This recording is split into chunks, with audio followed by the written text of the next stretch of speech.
मैं हूं प्रीति सिंह और आप देख रहे हैं हल्ला बोल, जहां हम उठाते हैं जनता के मुद्दे, पूछते हैं सीधे सवाल और दिखाते हैं बड़ी खबर। चलिए शुरू करते हैं आज का हल्ला बोल।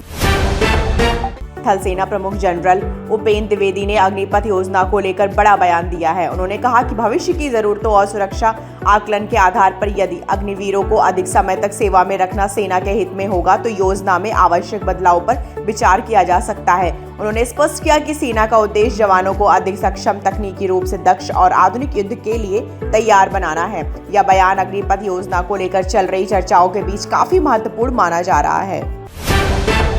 प्रधानमंत्री नरेंद्र मोदी आज सभी केंद्रीय मंत्रालयों और विभागों के सचिवों के साथ महत्वपूर्ण बैठक करेंगे।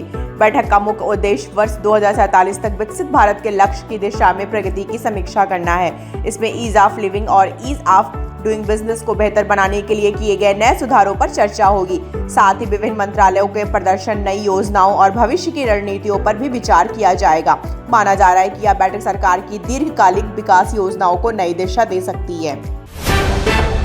भारतीय नागरिक उड्डयन ने एक नया इतिहास रच दिया है। पहली बार देश में किसी वाणिज्यिक जेट विमानन की लैंडिंग पारंपरिक इंस्ट्रूमेंट लैंडिंग सिस्टम की जगह सैटेलाइट बेस्ड लैंडिंग सिस्टम से कराई गई। इंडिगो के एयरबस से A320 ने स्वदेशी गगन नेविगेशन सिस्टम की मदद से सफल लैंडिंग की। इस ऐतिहासिक परीक्षण की निगरानी DGCA ने की। यह उपलब्धि खराब मौसम में भी अधिक सुरक्षित और सटीक लैंडिंग सुनिश्चित करेगी। विशेषज्ञों का मानना है कि इससे भारतीय विमानन क्षेत्र तकनीकी रूप से और अधिक आत्मनिर्भर बनेगा तथा भविष्य में कई एयरपोर्ट इस प्रणाली को अपनाएंगे। केंद्र सरकार ने नवजात और छोटे बच्चों के बेहतर स्वास्थ्य के लिए समग्र शिशु बाल स्वास्थ्य कार्यक्रम की शुरुआत की है। केंद्रीय स्वास्थ्य मंत्री JP नड्डा ने इस एकीकृत योजना का शुभारंभ किया। इसके तहत 3 वर्ष तक के बच्चों को नियमित स्वास्थ्य निगरानी की जाएगी। विशेष रूप से उन नवजात शिशुओं पर अधिक ध्यान दिया जाएगा जिन्हें स्वास्थ्य संबंधी जोखिम वाली श्रेणी में रखा गया है। सरकार का लक्ष्य समय रहते बीमारी की पहचान कर बेहतर इलाज और देखभाल सुनिश्चित करना है, जिससे शिशु मृत्यु दर में कमी लाई जा सके।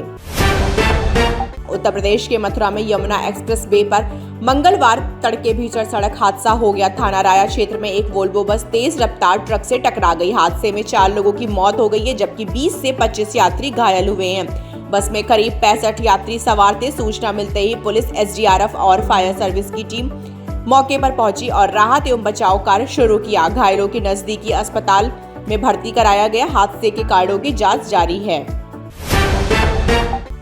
भारत और अमेरिका के बीच बहुप्रतीक्षित व्यापार समझौता अब अंतिम चरण में पहुंच चुका है। भारत में अमेरिकी राजदूत सर्जियो गोर ने कहा कि लगभग 18 महीने की बातचीत के बाद अब केवल 1% काम बाकी है। इस समझौते से दोनों देशों के बीच व्यापार, निवेश और आर्थिक सहयोग को नई गति मिलने की उम्मीद है। डील पूरी होने के बाद कई क्षेत्रों में नए अवसर खुलेंगे और दोनों देशों के कारोबारी संबंध पहले से अधिक मजबूत होंगे। अब सभी की नजर इस ऐतिहासिक समझौते की आधिकारिक घोषणा पर टिकी है। अफगानिस्तान में पाकिस्तान द्वारा किए गए हवाई हमलों पर भारत ने कड़ी प्रतिक्रिया व्यक्त की है।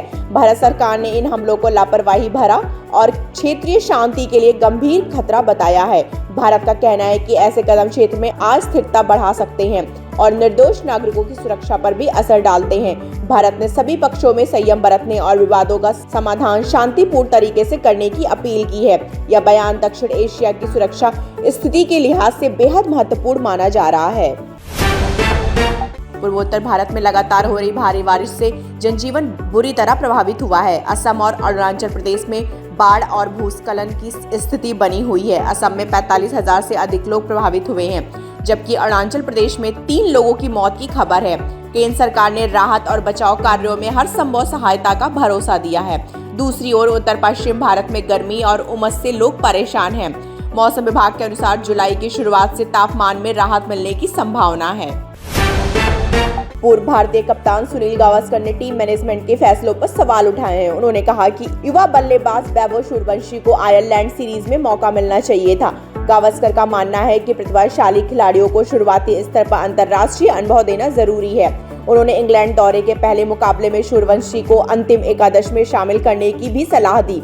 साथ ही बल्लेबाजी क्रम में बदलाव का सुझाव देते हुए कहा कि युवा खिलाड़ियों पर भरोसा भारतीय क्रिकेट के भविष्य के लिए बेहद जरूरी है।